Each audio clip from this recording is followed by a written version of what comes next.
की ज्या ठिकाणी मी बोलतोय या ठिकाणी प्लॉटिंग सध्या पडलेली दिसते आणि याच प्लॉटिंगला सुरक्षा भिंत म्हणून या ठिकाणी आपल्याला पाहायला मिळते।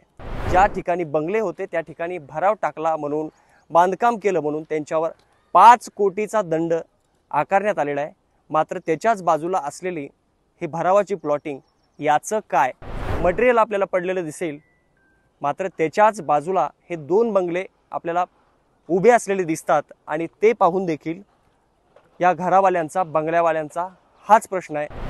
मी सध्या पिंपरी चिंचवड येथील चिखली या गावात आहे आणि या गावातील इंद्रायणी नदीपात्र हे आहे आणि याच नदीपात्रातील 36 बंगले हे शनिवारी पाडण्यात आलेले आहेत।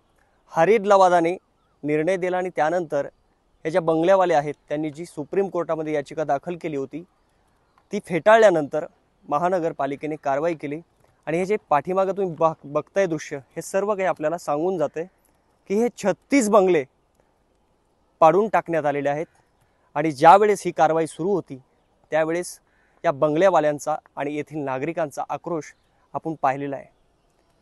मात्र कारण असं दिलेलं आहे की हे अनधिकृत आहे आणि निळ्या पूररेषेच्या लाईनमध्ये येत असल्यामुळे हे सगळं भाग अनधिकृत आहे आणि इथे पर्यावरणाला धोका निर्माण होईल हे कारण देत येथील बंगले पाडण्यात आलेले आहेत।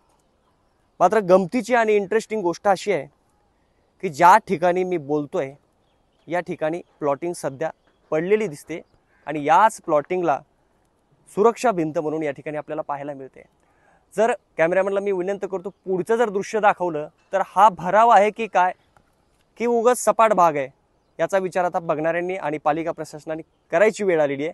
कारण ज्या ठिकाणी बंगले होते त्या ठिकाणी भराव टाकला म्हणून, बांधकाम केलं म्हणून त्यांच्यावर 5 कोटीचा दंड आकारण्यात आलेला आहे।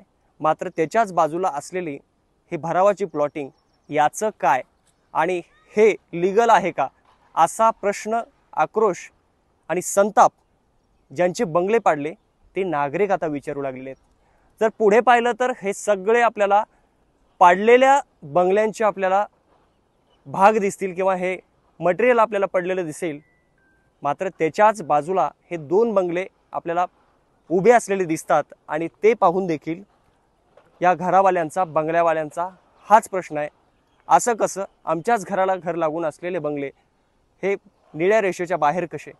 अशा सगळ्या प्रश्नाचे उत्तरं नागरिकांच्या पालिका प्रशासनाला द्यायचे आहेत आणि न्यायालयाला सुद्धा ते हाच प्रश्न विचारतायत।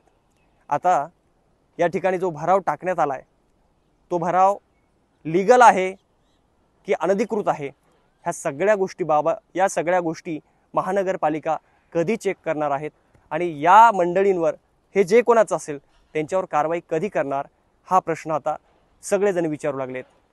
अपेक्षा करूयात की महानगरपालिका या ठिकाणी न्यायनिवाडा करण्याचं शहाणपण दाखवेल आणि या लोकांना जो न्याय दिला त्याच प्रकारे या ठिकाणी देखील न्याय करेल अशी आशा करूयात।